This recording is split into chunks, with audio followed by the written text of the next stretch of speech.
Welcome to Postgame on the Pitch. I'm Mazvita Maraire with Cascadia Sport of CascadiaSports.net. I'm with Brandon Brown of Eli Sports. My brother, welcome. How you doing? Doing good. Okay, so the Sounders 3-1 loss to Sporting KC. Big game and not necessarily a big performance by the Sounders. No, it was a bit of a letdown coming off that big win against Austin just a couple days ago, and it was a letdown. There's no other way to look around it. It was sloppy. It was messy from the Sounders, and it just wasn't their typical brand of football. All right, letdown, sloppy. Let's start with what do you want to start on the sloppiness? The passing, it wasn't crisp. It wasn't connected, as Spencer said in the postgame. They connected maybe one or two passes, but that didn't help alleviate pressure. It was one pass, two pass giveaway. And the goal that Kellen Rowe, you got mad at me for blaming him, but giveaway right at midfield with no one behind you. Kellen gives it away, and it's a breakaway goal. It's an unmarked man for the third goal, where he's just standing behind the entire line of the Sounders. I mean, those are things that are just aren't typical for this team. So that's what I mean by sloppy. It just wasn't their typical style and their crispness that you're used to seeing from the top team in the MLS. All right, since you want to call me out, let's break down that play. Yep. So, Kellen Rowe gives up the ball, obviously, and he's not the last man back, no. But he tries to make a pass just over there. We're on the pitch. There it is, y'all. So right over there, Yep. sloppy pass, it gets intercepted. Yep. But there's three other players, right? So there's the letdown. The sloppiness, to your point, is the three players coming back Yep. to help cover Yep. are all discombobulated, and in the end, they get an easy goal. Yeah, exactly, and that's not what you want to see. And Kellen struggled today with passing, and he's been good this season, solid at times, but the passing just wasn't there, and he was far from the only one that didn't have a great game. Spencer pointed out he would argue that no one had a great game, so it's by no means picking on him, but as a team, we did not pass very well.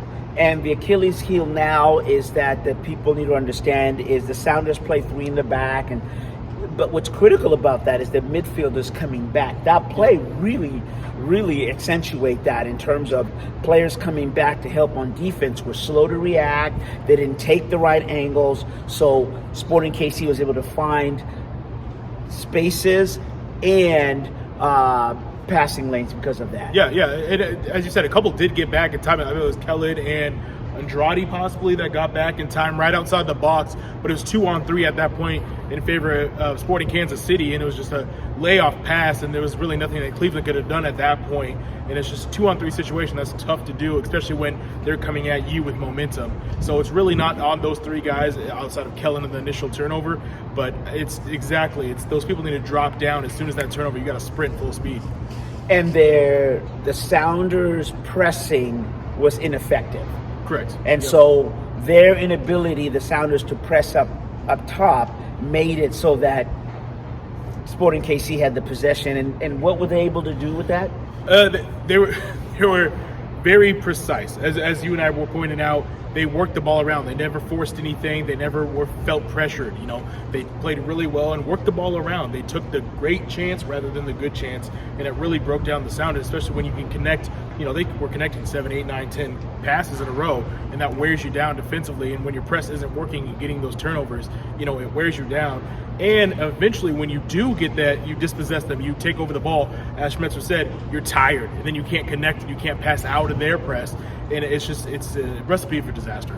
All right, I'm going to bring back, but is the sky falling? No. Okay, no. really? So, yes, the reason I say it's not, because just like almost every sport on this planet, it's a game of inches. You can look at the bicycle kick by Montero. If that goes in, the crowd reacts, the team's hype. If Raul Ruiz is able to get that chip and just a fingertip doesn't get touched on that ball and that goes in, we're level at 2-2. Momentum changes. So it's not the sky is falling. They had played it poorly, but still were in it outside of that third goal. Once that third goal went in, yeah, you're against it. But two plays just like that can change it. So if none of those would have happened, if this would have just been completely flat, no attack, I would say possibly. But then again, it could have been a draw. It just as easily could have been a draw, and we're still not at full strength. So I can't say the sky is falling on a starting 11 that won't be the starting 11, hopefully, by the time playoffs come. all right, keep hope alive. Whatever, man. The sky is falling. Teams are starting to figure out that if they have possession of the ball, and they talked about this, right, Kellen? They talked about this in the postgame. Teams are trying to have now figured out if they can have possession, and you and I pretty much count on the passes in the press box.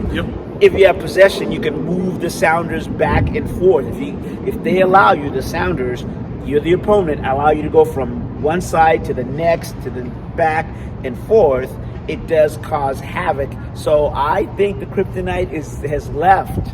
I don't know what planet kryptonite's from, but Krypton.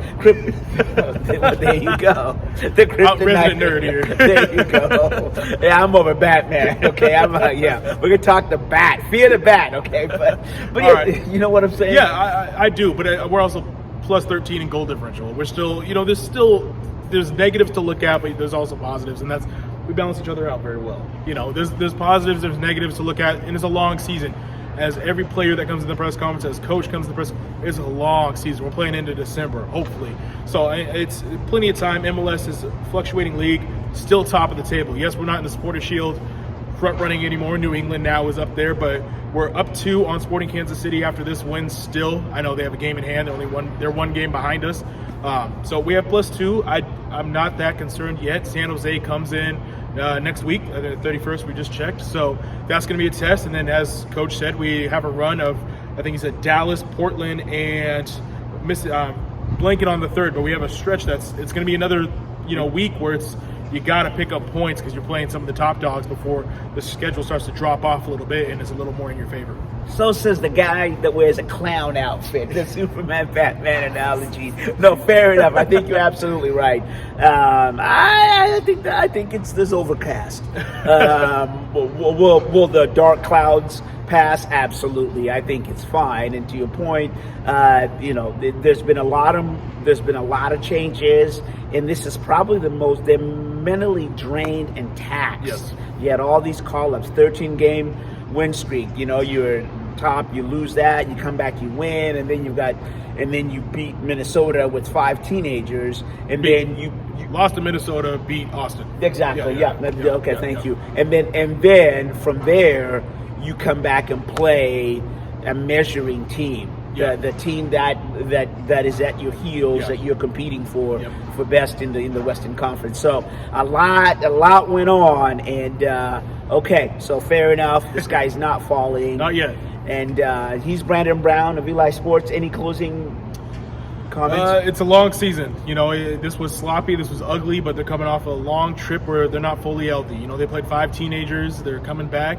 All the teenagers didn't play today. It's a long season, so no need to worry. Still got plenty more. All right, and to the note of everybody needs a little bit of R&R. The Sounders get the next 2 days off, according to Brian Spencer. He told us in a post-game conference, and then so the team is off for a couple days to recharge, and then they'll be back. And so I think you'll see the Sounders rebound. They always have. I mean, that's kind of the way the franchise is. So. Again, for Brandon Brown of Eli Sports, I'm Mazvita Maraire for CascadiaSports.net. This is Postgame on the Pitch.